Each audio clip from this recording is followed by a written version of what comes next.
Bismillahirrahmanirrahim. Assalamualaikum warahmatullahi wabarakatuh. Salam sejahtera untuk kita semua. Om Swastiastu, Namo Buddhaya. Para hadirin, para peserta diskusi daring pada siang hari ini dengan program Kaukus Politik Perempuan Indonesia dengan dengan tema hari ini adalah Pro Target 2024 Roadmap 30% keterwakilan perempuan di DPRD se-Provinsi Sumatera akan kita segera mulai. Untuk itu, kepada seluruh peserta, kita berdoa berdasarkan kepercayaan masing-masing agar mendapatkan berkah dari diskusi daring kali ini. Berdoa dimulai.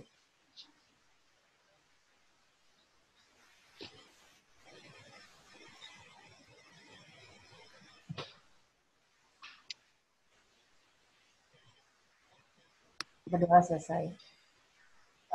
Para hadirin seluruh peserta diskusi yang kami hormati, telah hadir di antara kita adalah Ibu Ketua Umum kita, Ketua Kaukus Perempuan Politik Indonesia, Ibu Dewi Septiawati juga sudah hadir, Kak Lena, dan juga sahabat-sahabat yang lainnya yang hadir dalam ruang diskusi daring kali ini. Mari kita mendengarkan lagu Indonesia Raya dengan hikmat dan kemudian dilanjutkan dengan Mars KPPI.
demikian, saudara-saudara sekalian, saudara peserta yang terhormat, kita telah mendengarkan lagu Indonesia Raya dan sekaligus oleh KPPI.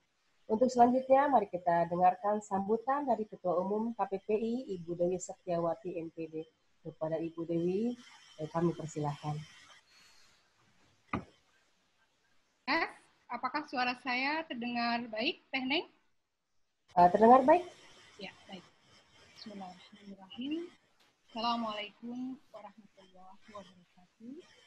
Selamat siang, salam sejahtera untuk kita semua. Puji syukur kita panjatkan kehadirat Allah, Tuhan Yang Maha Kuasa, bahwa pada hari ini KPPI, Kaukus Perempuan Politik Indonesia, tetap diberikan keluasan, peluangan, dan kesempatan untuk bergerak bersama dengan perempuan politik di seluruh Indonesia, dengan elemen gerakan perempuan masyarakat sipil, guna mencapai target 30% perempuan di parlemen pada tahun 2020. Tentu saja kita sampaikan selamat datang dan terima kasih kepada para narasumber. Yang saya hormati Ibu Insinyur Agustina Erni selaku Deputi Kesetaraan Gender Kementerian Pemberdayaan Perempuan dan Perlindungan Anak. Terima kasih Ibu Erni sudah bersedia hadir. Kemudian juga terima kasih kepada yang saya hormati Bapak Dr. Ahmad Heriawan LC MSI selaku Ketua DPP PKS yang juga hadir pada kesempatan siang hari ini untuk menjadi salah satu narasumber. Yang saya hormati dan banggakan juga, ini bagian dari KPPI juga ya, Ibu Haja R.A. Anita Nuringhati. Terima kasih Assalamualaikum. Waalaikumsalam sudah bersedia hadir. Tadi saya sempat pangling dan cari-cari mana ini fotonya. Karena sekarang lebih anggun dan elegan dengan kerudungnya ya. Terima kasih. Beliau adalah Ketua DPRD Provinsi Sumatera Selatan dan sekaligus beliau adalah Ketua DPD KPPI Sumatera Selatan. Luar biasa. Terima kasih Mbak Anita. Dan tentu saja yang terakhir tapi bukan berarti yang kecil karena ini memang sahabat saya, kakak saya, mentor saya, Kak Lena Mariana Mukti. Halo Kak Lena, apa kabar? Halo, Assalamualaikum. Terima kasih, Alhamdulillah sehat. Iya, terima kasih Kak Lena juga sudah bersedia gabung. Jadi sebagaimana sudah saya sampaikan di dalam undangan bahwa pada hari ini kita akan melakukan diskusi daring Pro Target 2024. Diskusi daring perempuan politik dan pencapaian target 2024 di mana pada November 2019 kemarin kita sudah mencanangkan bahwa 2024 minimal 30% perempuan kita ingin hadir di parlemen. Apakah itu di tingkat pusat, di tingkat provinsi, ataupun di tingkat kabupaten kota. Untuk tingkat nasional, pencanangan itu sudah kita lakukan pada acara Rakernas KPPI November 2019. Dan untuk di tingkat regional 2 yang meliputi Jawa, Bali, Kalimantan, dan Nusa Tenggara, itu juga sudah kita lakukan pada 11-12 Maret 2020 kemarin. Dan untuk di regional Sumatera yang sedianya akan kita lakukan pada Juni 2020 secara offline, namun karena kondisi kemudian kita lakukan secara daring, yaitu pada 18 Juli ini sebagai sebuah rangkaian pembekalan awal, kemudian nanti dilanjutkan pada 25 Juli pembekalan kedua dan workshopnya sendiri akan kita lakukan insya Allah pada 1 Agustus. Kenapa kita perlu terus-menerus menggulirkan pencanangan target 30% pencapaian keterwakilan perempuan di 2024? Saya teringat sebuah kata-kata bijak dari Ali bin Abi Thalib yang mengatakan bahwa sesungguhnya kebaikan yang tidak terorganisir dengan baik, rencana baik yang tidak dilaksanakan dengan perencanaan yang baik, itu akan dikalahkan oleh keburukan yang terorganisir dengan baik. Kita, kaum perempuan Indonesia, baik perempuan politik maupun perempuan di masyarakat sipil, memiliki keinginan tercapainya keterwakilan perempuan 30% pada 2024. Rencana baik ini, itikat baik ini, keinginan baik ini harus terus ditularkan, harus terus sosialisasikan dan kemudian dibuat rencana baiknya dan akhirnya diimplementasikan sehingga apa yang kita cita-citakan akan tercapai. Jangan sampai kita memiliki rencana baik, keinginan baik, tapi tidak pernah kita implementasikan dalam bentuk perencanaan yang baik. Jadi pelaksanaan diskusi daring pada hari ini tujuannya adalah yang pertama, terus-menerus melakukan sosialisasi atas pencanangan 30% target keterwakilan perempuan pada 2024. Yang kedua, kita mengelaborasi dukungan-dukungan yang mungkin diberikan oleh setiap pemangku kepentingan, karena harus kita akui ya bahwa pencapaian 30% perempuan di parlemen, baik tingkat pusat, provinsi, ataupun kabupaten kota, itu bukan kepentingan perempuan semata. Ini adalah kepentingan untuk negara dan bangsa. Ini adalah kepentingan untuk peradaban. Karena kita meyakini ketiadaan perempuan dalam proses pengambilan keputusan, proses pengambilan kebijakan politik, itu artinya sama saja tidak ada demokrasi. Oleh karena itu, kita akan mengelaborasi dukungan yang akan diberikan oleh partai politik, dukungan yang akan diberikan oleh perempuan yang sekarang duduk di lembaga-lembaga pengambilan kebijakan, ya, seperti yang di DPR RI atau di DPRD provinsi dan kota kabupaten, ya, ataupun mereka yang kemudian memiliki jabatan-jabatan publik lainnya. Dan yang ketiga, ini sangat penting sekali, bagaimana gerakan perempuan politik, gerakan perempuan masyarakat sipil bisa membangun sebuah sinergitas. Ya, karena apalah artinya kita memiliki cita-cita dan keinginan besar jika hanya kita sendiri yang memperjuangkan. Maka saya berharap Kak Lena ini sebagai salah satu figur nasional yang telah mampu membangun sebuah sinergitas gerakan perempuan politik yang baik melalui Maju Perempuan Indonesia, dapat memberikan wejangan dan mengelaborasi langkah-langkah apa yang seharusnya bisa dilakukan oleh perempuan politik untuk saling bekerja sama, tidak hanya dengan sesama perempuan politik, tapi juga dengan perempuan dari masyarakat sipil, dengan bukan hanya dengan perempuan, tapi juga bagaimana agar perempuan-perempuan di luar pergerakan politik dan masyarakat sipil bisa bersama-sama membangun sisterhood, membangun persaudaraan, ya, membangun kelekatan hubungan, ya, sehingga kita tidak berbicara soal berkompetisi dengan sesama perempuan, tapi bagaimana kita berkolaborasi. Baik, ini mungkin yang bisa saya sampaikan, dan mudah-mudahan setelah acara ini dengan masukan-masukan dari para narasumber yang luar biasa, kita bisa merumuskan rekomendasi diskusi daring 18 Juli 2024 menjadi sebuah langkah-langkah yang bisa kita implementasikan. Tetap terus bersatu padu, satu tekad, satu tujuan. Wabillahi taufiq wal hidayah. Assalamualaikum warahmatullahi wabarakatuh. Waalaikumsalam warahmatullahi wabarakatuh. Terima kasih Ibu Dwi Septiawati sebagai Ketua Umum Kaukus Perempuan Politik Indonesia yang telah menyampaikan sambutannya pada acara diskusi daring kali ini. Mudah-mudahan KPPI mampu mengawal 30% keterwakilan perempuan di parlemen. Insya Allah, amin.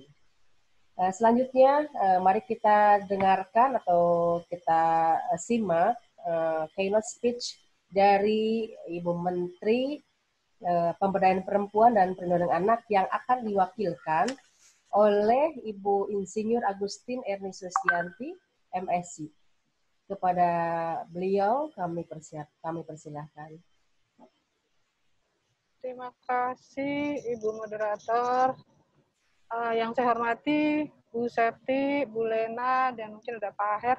Sebelumnya saya minta maaf ya, saya nggak pakai video karena ini lagi di jalan, kebetulan lagi ada urusan keluarga. Jadi, tapi mudah-mudahan bisa didengar dengan baik ya. Ya, terdengar Bu. Terdengar, Oke, Bu. mohon maaf sekali. Jadi kebetulan mendadak sekali kemarin Bu Menteri sebenarnya berkenan tampil ya. Tapi kemudian beliau ada urusan lain yang mungkin sudah teragendakan, dan sekarang nih Mbak Septi, jadi kami siaplah di KPPA. Jadi terima kasih Bapak Ibu semua, semangat kita dalam kondisi COVID tetap semua bisa tetap jalan ya Bu Septi, ya Bu Lena. Ya, dan insya juga Allah, Ibu. Kami semua se-Sumatera ini ya Bu Septi ya. Ya, ini se-Sumatera, tapi kita juga mengundang DPD dari provinsi lain. Silakan jika ingin bergabung. tapi kita prioritaskan pada teman-teman di Sumatera. Iya, luar biasa nih karena ada Vicon, jadi kita gampang sekali ketemu, setiap minggu ketemu dari seluruh Indonesia, nggak masalah ya, yang penting kita bisa komunikasi. Ini menurut saya dampak positif dari COVID ini salah satunya ini, kita sering bersilaturahmi, dimanapun posisi kita berada bisa saling menyapa dalam kondisi sehat. Jadi mungkin saya ingin menyampaikan sedikit beberapa pesan-pesan dari Bu Menteri yang memang sudah beliau siapkan. Jadi di sini permintaan kami adalah menjelaskan mengenai grand design 30% keterwakilan perempuan di legislatif. Jadi memang ini sudah menjadi komitmen kita bersama ya Bu Septi ya. Bagaimana nanti grand design ini yang sebetulnya sudah diinisiasi oleh KPPA tahun kemarin. Rencananya Permen KPPA, tapi karena ada semangat dari ibu-ibu semua ini dukungannya dan juga semangat dari PMK, kita mencoba ini menjadi Perpres. Kenapa menjadi Perpres? Karena harapannya memang bicara keterwakilan perempuan itu adalah lintas sektor, juga lintas stakeholder. Karena tadi tidak bisa KPP bekerja sendiri, tapi kita juga butuh komitmen dari seluruh lembaga pemerintah lainnya, dan juga pasti perempuan-perempuan hebat ini kita butuh semua maju bersama untuk supaya pemberdayaan perempuan dan kesetaraan gender kita bisa segera terwujud. Next slide please, selanjutnya. Kita pahami bahwa sebetulnya kenapa kita masih sangat banyak berjuang ya mengenai keterwakilan perempuan di politik. Karena sebentar, masih belum, oke. Kita melihat bahwa ternyata ini budaya patriarki ini masih sangat kental. Itu banyak di seluruh dunia. Tapi juga ada wilayah-wilayah yang cukup menarik ya. Saya lihat tuh ada kabupaten yang budayanya itu ramah terhadap perempuan untuk menjadi pemimpin perempuan. Jadi ada beberapa kabupaten yang ternyata keterwakilan perempuannya sudah cukup tinggi, dan ini yang akan menjadi contoh buat kita ya. Jadi ternyata budaya itu juga sangat berperan besar dalam mendukung keterwakilan kita di pengambilan keputusan. Jadi nanti kita bisa belajar dari daerah-daerah yang ramah terhadap kepemimpinan perempuan. Nah juga masih terlihat bahwa keterlibatan perempuan sebagai anggota legislatif itu hanya dianggap sebagai pemenuhan standar administrasi pencalonan. Jadi mungkin dalam rangka caleg, iya dia bisa 30%. Pada saat proses menjadi aleg, itu banyak sekali hambatan-hambatan yang saya mendengar cerita dari teman-teman, perjuangannya luar biasa. Jadi kita masih menghadapi situasi seperti itu. Selanjutnya, padahal kita lihat bahwa konstitusi Undang-Undang Dasar kita 1945 itu tidak membedakan antara peran laki-laki dan perempuan. Secara undang-undang itu kita mempunyai hak dan kewajiban yang sama, baik dalam mengakses, partisipasi, memanfaatkan maupun mengendalikan masalah-masalah pembangunan. Sekarang kalau kita lihat next slide please. Selanjutnya slide selanjutnya. Nah, kalau kita lihat kualitas ya. Walaupun secara undang-undang dijamin bahwa perempuan dan laki-laki itu sama secara hak dan kewajiban, tapi kalau kita lihat kualitasnya, ini IPM Indeks Pembangunan Manusia, itu ternyata kualitas perempuan masih lebih rendah dari laki-laki. Ini diukur dari 3 aspek, pendidikan, kesehatan, sama ekonomi. Ternyata laki-laki 75,43, sementara indeksnya perempuan 68.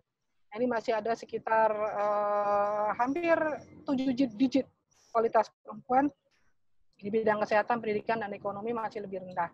Dan ini bervariasi. Dan untuk wilayah-wilayah lain, wilayah yang seperti wilayah timur, ini gap-nya besar sekali. Dan juga Kaltim itu ternyata juga gap antara indeks gendernya itu juga tinggi. Kemudian kita juga indeks, nah ini kalau kita membandingkan kualitas hidup laki-laki dan perempuan, kita pernah mengenal yang namanya indeks kesenjangan gender pada pembangunan. Jadi kita melihat kualitas dari 3 aspek itu antara laki-laki dan perempuan. Sementara kita punya indeks IDG, ini adalah pemberdayaan gender. Di sini melihat peran perempuan sebagai pengambilan keputusan. Salah satunya di legislatif yang sedang kita upayakan untuk terus meningkat. Di samping perempuan di manajerial, kemudian di eksekutif. Nah ini juga menjadi PR besar kita, bagaimana perempuan-perempuan bisa meningkat di aspek-aspek tersebut. Selanjutnya, nah sementara secara strategi kita sudah mempunyai instruksi presiden yang ini kita pakai sebagai dasar bagaimana pembangunan itu menjadi peduli terhadap perempuan dan laki-laki secara adil ya. Kita sebut sebagai pengaruh utama gender dalam pembangunan nasional. Kita sudah punya Inpres, dan ini sebetulnya tujuannya adalah semua program pemerintah itu harus memperhatikan aspirasi, kebutuhan, dan partisipasi laki-laki dan perempuan.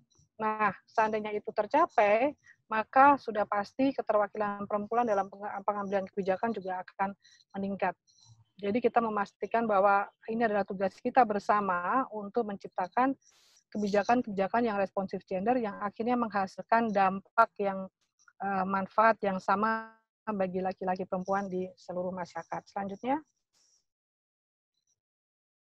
Next slide, please. Oke. Dan kalau kita lihat SDGs ini juga sebetulnya sangat terkait. Kita melihat SDGs ini menjadi komitmen dari seluruh negara, sebagian besar negara, dan juga Indonesia. Kalau kita lihat dari 1 sampai, ini goal 1 sampai goal 17. Ini semua sangat terkait dengan isu perempuan. Masalah kemiskinan, tidak adanya kelaparan, kesehatan pendidikan. Nah, kemudian di goal 5, ini khusus mengenai gender equality. Kenapa ini disebut sebagai satu goal sendiri? Untuk mengingatkan kita bahwa kesetaraan gender itu masih ada di seluruh masyarakat dunia, dan ini harus menjadi fokus kita dalam mencapai SDGs. Jadi walaupun dia ada di goal 5, tapi sebetulnya karena penduduk dunia itu 50%, hampir 50% laki-laki, 50% perempuan, bicara manusia, goal 1 sampai 5 ini adalah menyangkut juga masalah kesejahteraan perempuan dan kesejahteraan laki-laki. Jadi sebetulnya prinsip dari SDGs adalah no one left behind. Nah, ini harus kita perhatikan, ternyata di beberapa negara dan juga termasuk Indonesia, penduduk yang masih rentan, masih termarginalkan, itu adalah lebih banyak perempuan. Jadi kalau kita bicara prinsip no one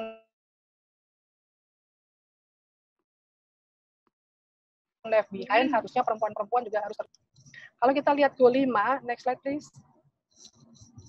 Goal 5 khusus, nah di sini sebetulnya ada satu tujuan yang khusus menyasar pada keterwakilan perempuan. Jadi sudah pasti menjamin, ini goal 5.5, menjamin partisipasi penuh dan efektif serta kesempatan yang sama bagi perempuan untuk memimpin di semua tingkat pengambilan keputusan dalam kehidupan politik, ekonomi, dan masyarakat. Dan ini berlaku untuk semua negara. Jadi kita ingin nanti Bapak, teman-teman Ibu-Ibu semua, bagaimana apa yang kita lakukan sudah pasti akan juga memenuhi target-target dari SDGs. Selanjutnya. Next slide, please. Nah, kita berharap dengan bertambahnya keterwakilan perempuan di politik atau pengambilan keputusan, maka kebijakan, program, kegiatan itu akan berlaku adil.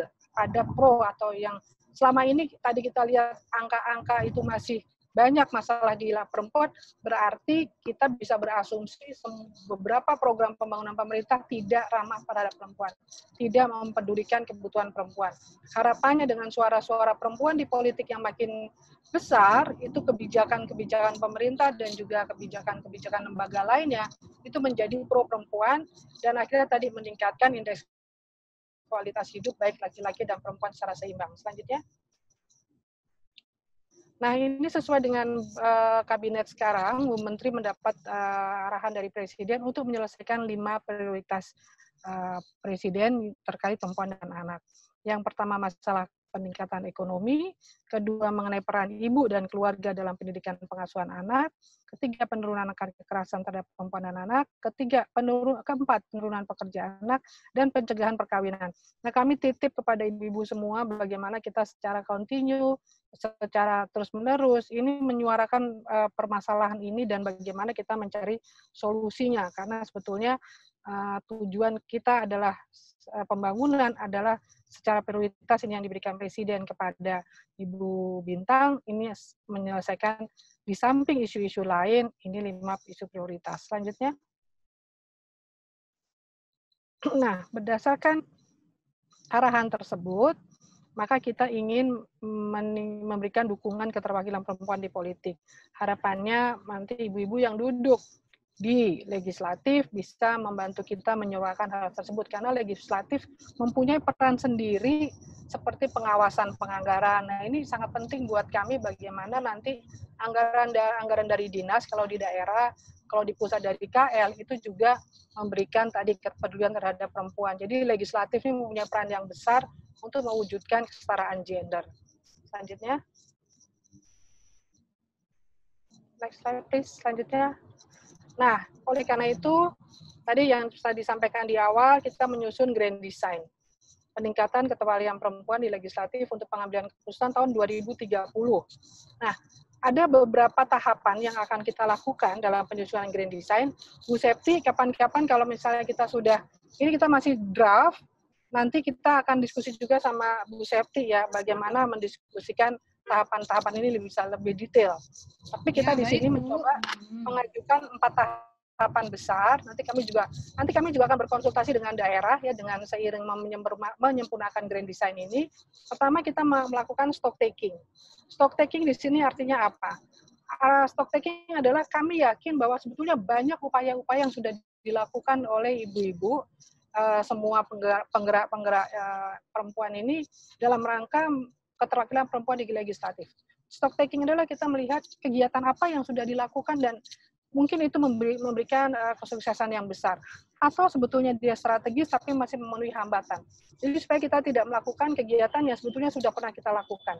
Jadi stock taking ini adalah mengidentifikasi apa yang pernah kita lakukan. Nah harapannya kami juga nanti membutuh peran-peran dari ibu-ibu apakah yang mengidentifikasi upaya-upaya yang dilakukan. Kemudian kita bicara yang tahap kedua, stakeholder mapping. Stakeholder mapping ini adalah kita melihat sebetulnya karena tadi kami sepakat bahwa untuk meningkatkan keterwakilan perempuan tidak bisa hanya dilakukan oleh satu pihak saja.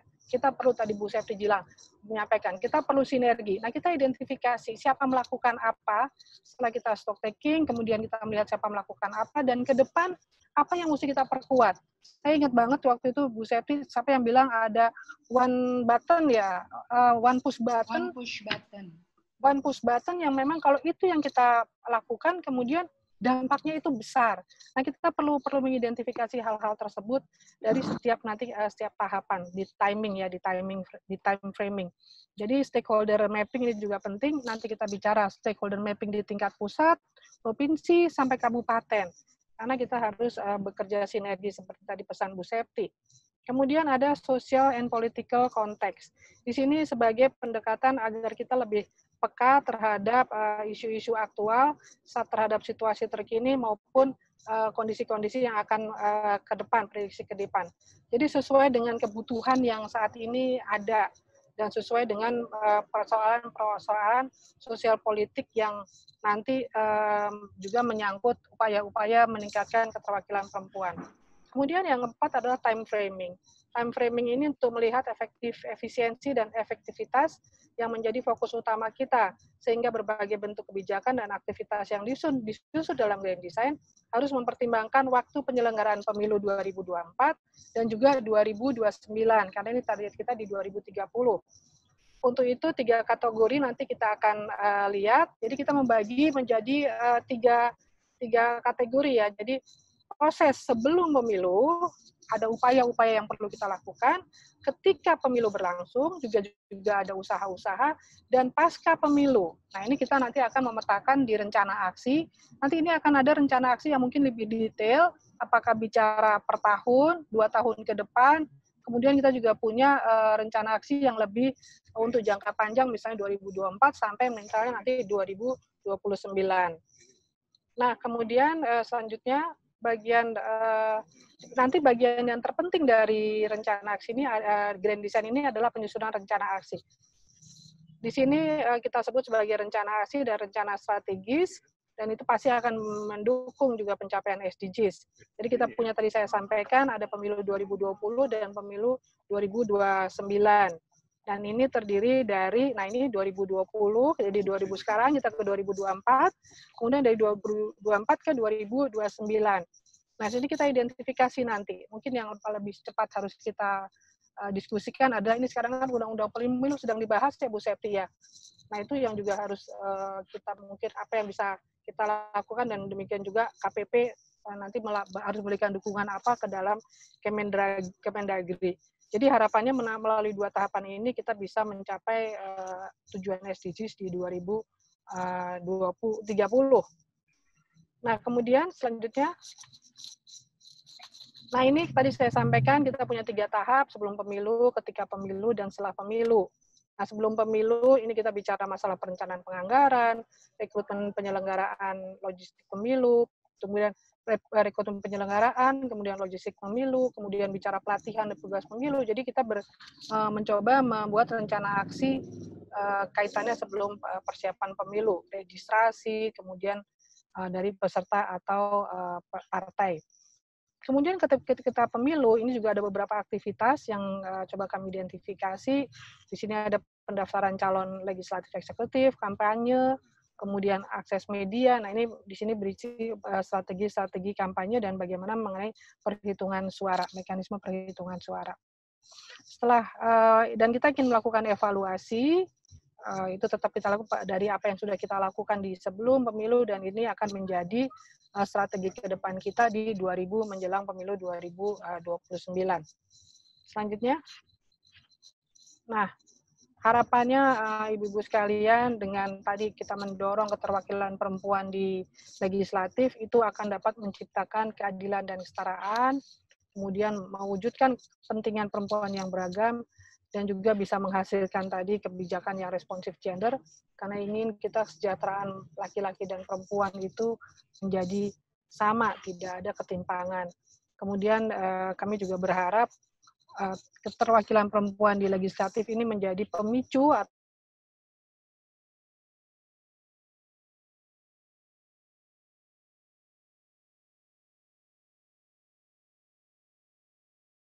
kemampuan untuk memimpin. Selanjutnya,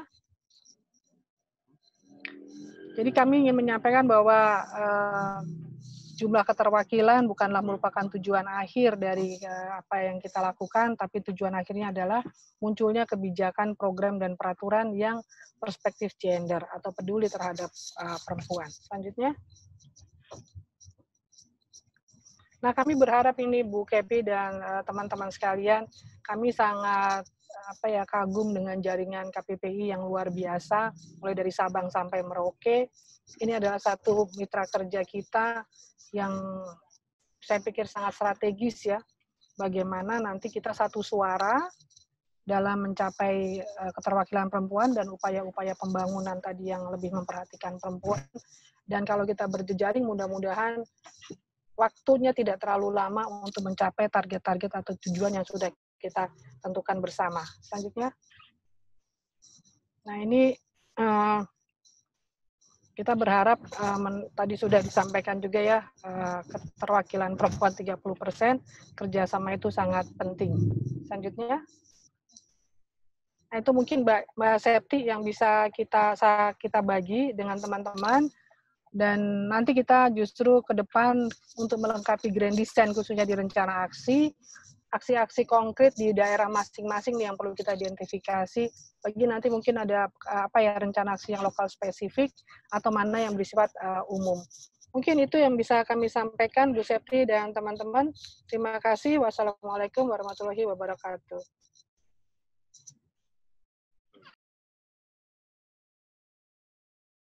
Halo? Bu Neng? Ya, terima kasih. Bu Neng, masih di-unmute ya? Ya, silakan. Oke. Terima kasih Ibu Agustin Eri Susianti telah memberikan pemaparan yang disampaikan oleh Ibu Menteri KPPA, Ibu Bintang Puspayoga. Mudah-mudahan menjadi inspirasi buat kami semua dan juga menjadi semangat. Dan semoga titipan-titipannya bisa kita perjuangkan, kita wujudkan dalam roadmap ini. Semoga mudah-mudahan 30% keterwakilan perempuan bisa kita capai dalam waktu yang tidak terlalu lama. Mudah-mudahan. Selanjutnya, para hadirin sekalian, para peserta diskusi daring, kita masuk pada sesi utama, yaitu sesi diskusi daring yang akan segera dipandu oleh moderator kita, Ibu Susanti ya, dari KPPI DPD Jawa Timur, sekaligus sebagai anggota DPRD Provinsi Jawa Timur. Demikian kepada Ibu Moderator, kami persilakan untuk segera membuka diskusi sesi kali ini. Terima kasih. Ya, Terima kasih Bu Neng.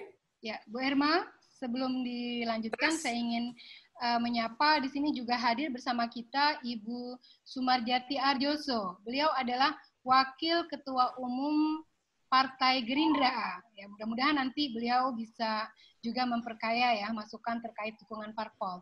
Halo Ibu Sumarjati, monitor ya Bu ya.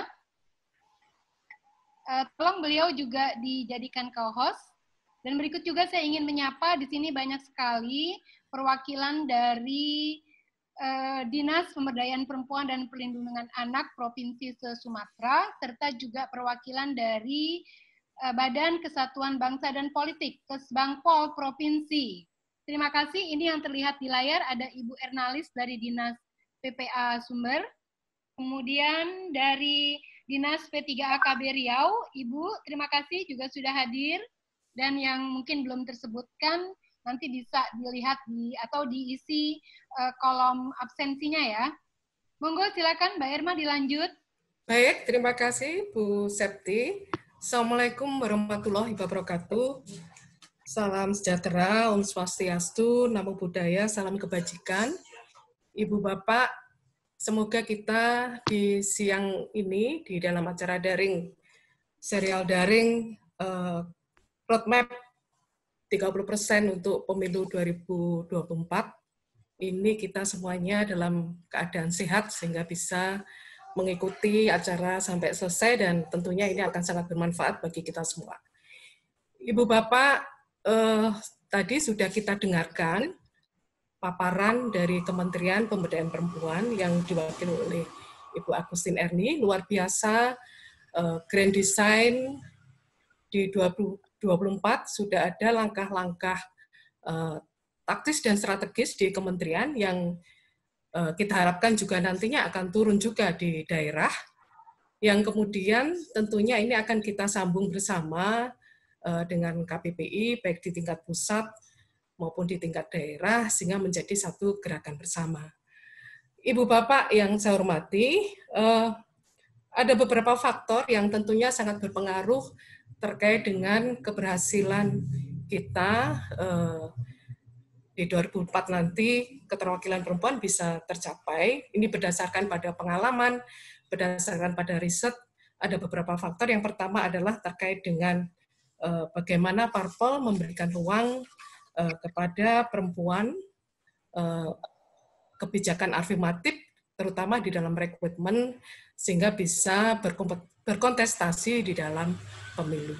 Hal yang penting lagi adalah terkait dengan bagaimana penyelenggara pemilu itu juga memberikan porsi yang cukup untuk perempuan sehingga bisa melakukan pengawasan terhadap proses pemilu dan juga dapat diberikan akses-akses terutama adalah terkait dengan kampanye karena itu satu hal yang sangat penting sekali untuk perempuan terutama pada caleg perempuan.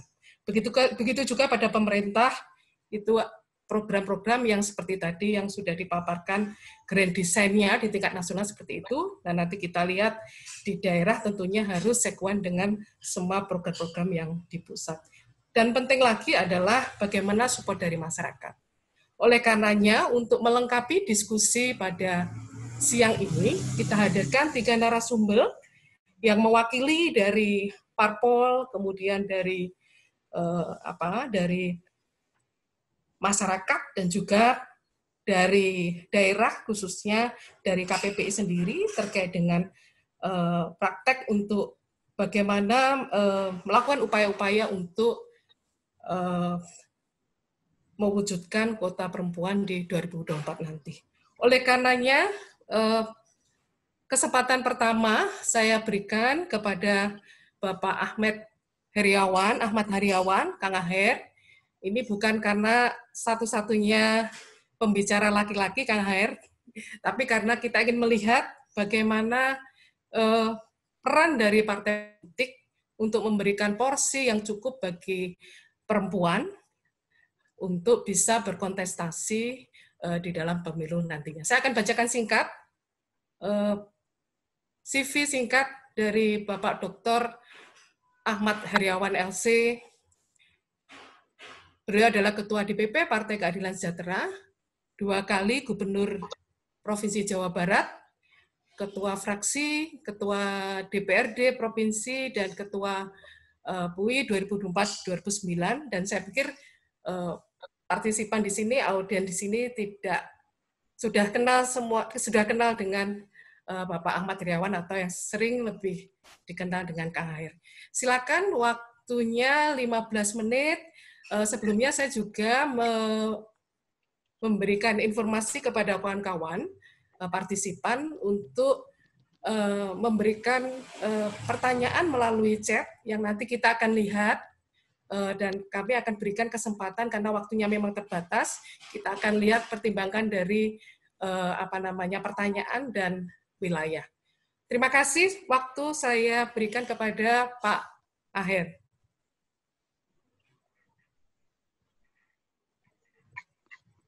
Bismillahirrahmanirrahim. Assalamualaikum warahmatullahi wabarakatuh. Waalaikumsalam warahmatullahi wabarakatuh. Selamat siang dan salam sejahtera untuk kita semua.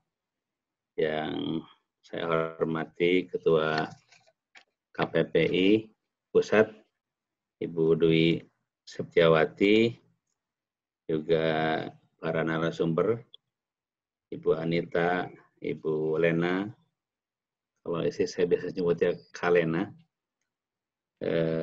Kemudian juga Bu Neng Humayroh, juga tidak lupa Ibu Moderator, Bu Erma Susanti, dan seluruh partisipan kawasan Sumatera ya.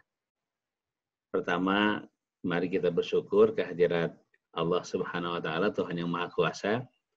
Pada siang hari ini kita bisa beranjang sana, bisa bersilaturahim via virtual.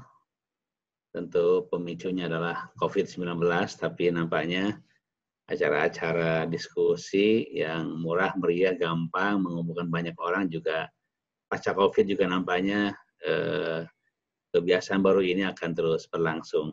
Meskipun tentu pertemuan yang offline-nya juga diperlukan kita lakukan.